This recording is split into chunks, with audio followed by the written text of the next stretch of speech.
ban has led to the increase in illegal slaughter of donkeys due to the demand of EGL, which you had earlier alluded to. Is it because there was a ban, or why is there a rampant increase in illegal slaughter? I wouldn't say basically it's the ban. The key thing, the driving force is the demand for the skins for EGL. In China, in 1992, China had about 11 million donkeys. And in 2003, this had dropped to 1.5 million. This can tell you the rate at which the country depleted its own donkey population. And now what they are doing is that they are now eyeing the African continents, which account 2/3 of the world's population, which is 53 million. That would mean around 36 million in Africa. So with this population in Kenya, that means in Africa, that means that they are now eyeing these donkeys in Africa for the EGL. So with this demand for these skins, then it is fueling now the illegal bush slaughter. Because one thing that we have also been able to observe is that we have been able to make interceptions of the meat. But for the skin, it has also been a bit tricky to intercept the skins. That tells you now about the way these, I would say, cartel have really organized themselves. It's almost a value chain, whereby we have somebody who is now taking the skin and another one now taking beef for people. Everybody's scrambling for something. Yeah. Doctor, talk to us about some of the health challenges and concerns with regard to donkeys that, you know, we as Kenyans don't understand. Because again, at home, we just take care of sana sana ng'ombe, that one sana sana. But what are these health challenges that the donkeys go through as well? Just before I answer that, I just want to quickly run through what Ken has said. Don't run for cheap things. If you see cheap meat, cheap is expensive. So as we go into the festive season, don't see cheap meat and run to it and think that probably you have gotten a golden opportunity to eat beef at your home. Labda niwe utakuwa umeangukiwa.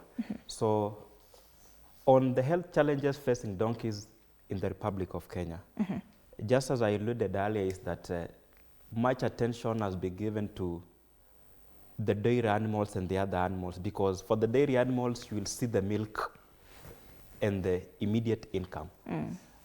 But the donkey is aiding in the other production sectors. So its value is not easily quantifiable. So you realize that most farmers will put health attention to the other dairy animals and not the donkeys.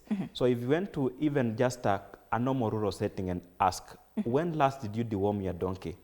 They will laugh and ask you, where did you hear that we deworm donkeys? And for instance, we work also in Bomet, and we work with farmers on the ground. When we introduced the issue of spraying donkeys to control ectoparasites, initially it was a tall order, but with time farmers are appreciating that even the donkeys get ectoparasites, and they also need to be dewormed just the other animals for the endo and ectoparasites. And even the common wounds, the rabies vaccinations to prevent rabies, we do concurrently to prevent rabies in the donkeys, and even just like in the other animal, the domestic dog. So I will say that donkeys require as much veterinary attention just like the other animals. Yes. Just to come in and add is that we also have cases of overgrown hoofs, especially in high potential areas, whereby we have overgrown hoofs that even curl backwards. So, and we have people who are called farriers that do the the trimming of those hooves to ensure that even in terms of mobility of donkeys, then it's more improved. So those are some of the key health concerns for the donkeys.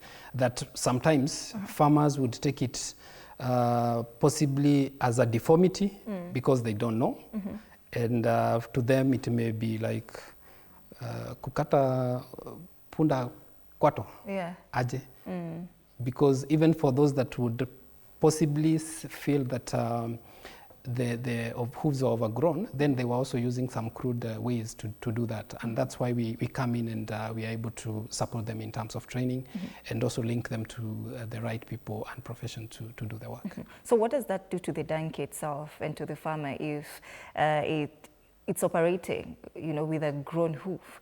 Then what does that do to it?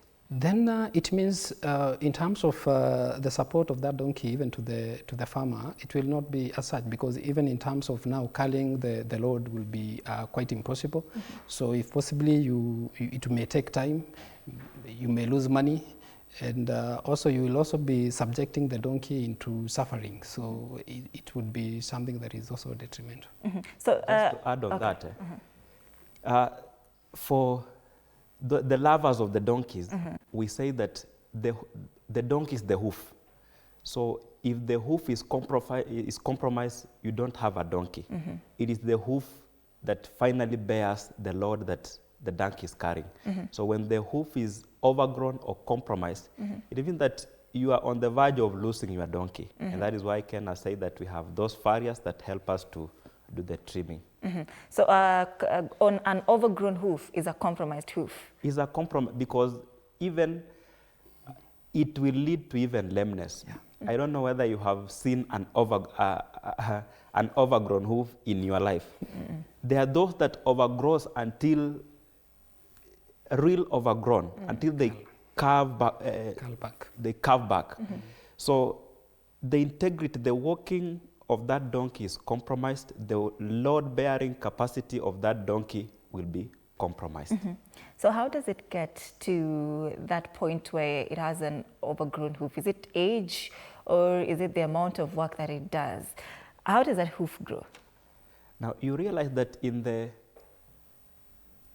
areas that are wet, where there's that normal wear and tear, you realize that in areas like in Garissa, in Marsabit, the asal areas, the terrain is rocky. So there is that normal wear and tear of the hoof, so there is no need of trimming the hoof. But in areas like Nyandarua, here in Limuru, those areas are wet, the ground is smooth, so the wear and tear is not that so much. So you get that hoof tends to overgrow. And these are the regions where we have concentrated our farriers to ensure that they support the farmers, that we do not have this overgrown hoof. Ken, let's talk about granular on enforcement. Once a donkey